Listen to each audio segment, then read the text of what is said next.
It is almost 6 a.m. in the morning and search and rescue volunteer Pam is waking up to get ready for the day.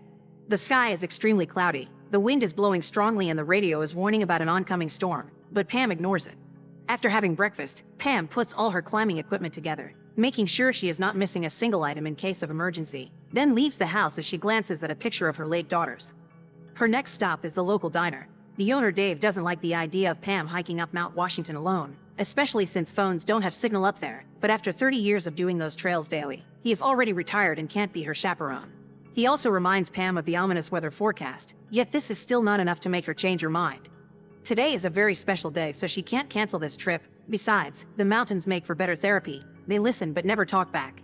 Afterward, Pam drives to the base of the mountain, and it's almost 7 a.m. by the time she gets there. As she parks, she meets two campers that are leaving after spending 2 freezing nights in the area. They haven't seen anyone else up there, which is weird because there is one more car parked nearby. Once she puts all her equipment on and leaves a map of her route on the windshield wipers in case of an emergency, Pam begins making her way up the trail. First, she has to cross a forest and a river, and she keeps her mind active by quoting Edward Abbey's Desert Solitaire. When she finally reaches the path that goes up, she takes off her sweater to be more comfortable, not minding the cold at all. All the stones on the ground make hiking more difficult than it looks, and Pam ends up tripping when one of her hiking staffs breaks.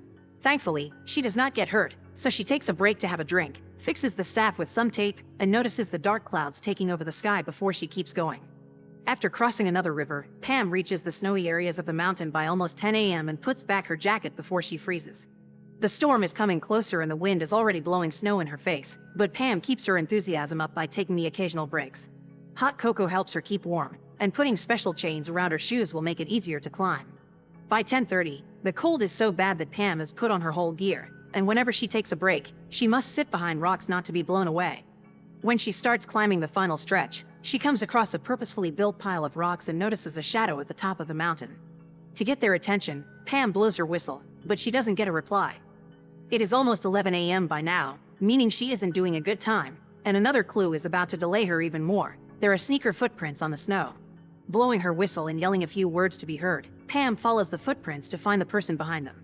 She is so distracted by this, though, that she doesn't notice a hole in the ground and falls in it. Pam tries to climb out a couple of times, but she keeps slipping back in, and her hands are getting hurt. Blowing her whistle does nothing, and she begins considering giving up, but as she closes her eyes, her mind is flooded with memories of her daughters. Seeing this as a sign, Pam decides to try again, and this time, she manages to get out. Water is in order to celebrate the effort, but sadly her bottle is empty.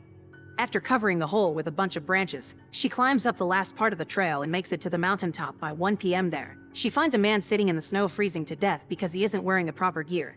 Pam tries to talk to him, explaining she works with the rescue team, but there's no reaction from the man, thus she decides to call him John. Getting him warm is the most important thing, so Pam takes off his clothes to rub his limbs and dresses him up with some of her own extra garments. She also covers him with a body bag until he regains consciousness, promising to get him out of here. By 1:38, the pair has started to make their way down the mountain. John can barely walk, and Pam must pick him up every time he trips. Once he's regained more clarity of mind, John begins saying he can't go back and tries to return to the mountaintop, so Pam must make an extra effort to pull him along. By almost 3 p.m., they are about to reach the edge of a cliff, so John uses the little energy he has to run and do what he has in mind. Fortunately, the snow cushions his fall, but he does hurt his leg when it hits a rock. Pam still refuses to leave him behind and helps him get out of the snow, causing John to scream as soon as she touches his leg. Half an hour later, the duo has managed to find rocks big enough to sit under and take a break. Pam has to stop John from eating snow because that will dehydrate him more, and tries to distract him by asking him if there is anyone waiting for him. John confesses he has a cat named Cat, and Pam chats a bit about pet preferences before insisting to get going again. 3:30 is late for this trail standards, and they need to get below the tree line before dark. They don't want to be up here when night falls and the temperature drops 20 degrees. By 5:30, they finally start seeing some trees. This area is pretty steep and John is quite tired, causing him to trip and roll down the hill, bumping into Pam and dragging her with him. With his mood getting worse, John once again says he can't keep going and tells Pam to leave him alone, but she refuses. Now that they're among the trees, the wind isn't hitting them on the face, so Pam takes the chance to take a closer look at John. Explaining she is a nurse, she offers him some pills, hot cocoa, and some chocolate before checking out his wounded ankle.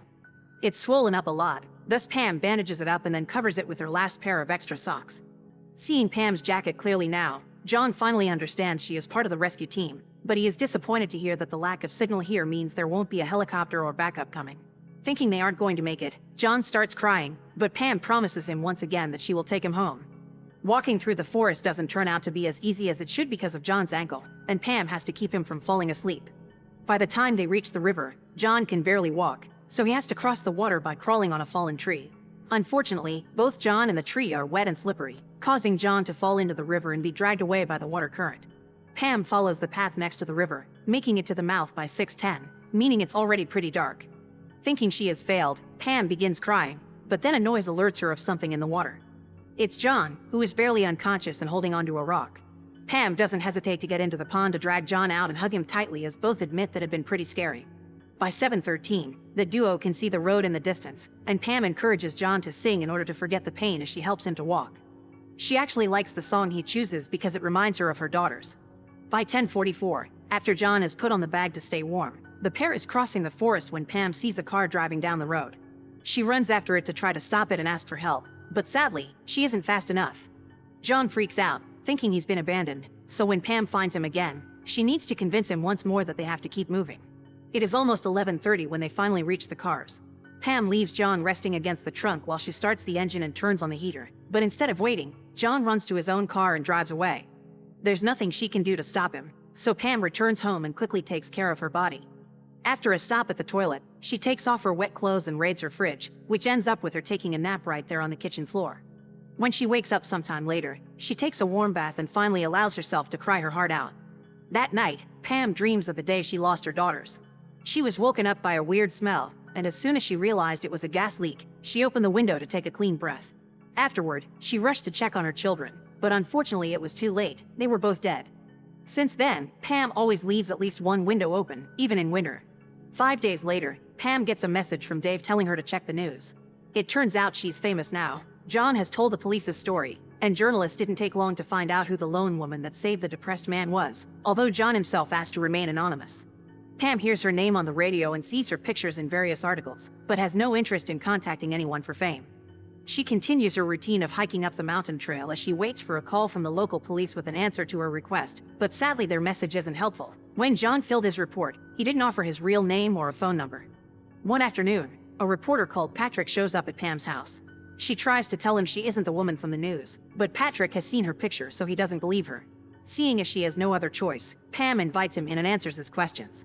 She hasn't heard a single word from John, and she doesn't think it matters why he had been on top of the mountain in November with few layers of clothes. Patrick wants to find John, thinking he may have something to tell Pam, but she thinks if John would have wanted to tell her something, he would already have. A few days later, Pam goes to Dave's diner and finds John waiting for her. He gives her back her clothes, asks her to keep calling John, and comments his ankle is healing well. Afterward, he finally explains what was he doing on top of that mountain. A year ago, John lost his girlfriend, and he started to have trouble picturing her face even if he can describe it. He also began wondering what dying means and where the dead go. When Pam found him, John had gone back to the mountain to look for his girl and realized that he didn't need to actually look. He only had to wait and she would come for him. Instead of hearing her though, John heard Pam, and he's very grateful for that. In return, Pam tells him the story of how she lost her daughters and confesses back then she had wanted to end things just like him. John wonders if it ever gets easier, and Pam tells him that even in a storm, there is so much beauty. Later that day, Pam goes through some memories of her girls and hikes up the mountain again to see the beauty of the sunset. The real Pam went on to raise 4 children. At 67, she left New Hampshire to become a dedicated patrol volunteer in various national parks in the western U.S. John is a constant reminder to Pam that it only takes one person to change someone's life, and he changed hers. Make sure to subscribe and turn on notifications so you can watch more videos like this. Thanks for watching.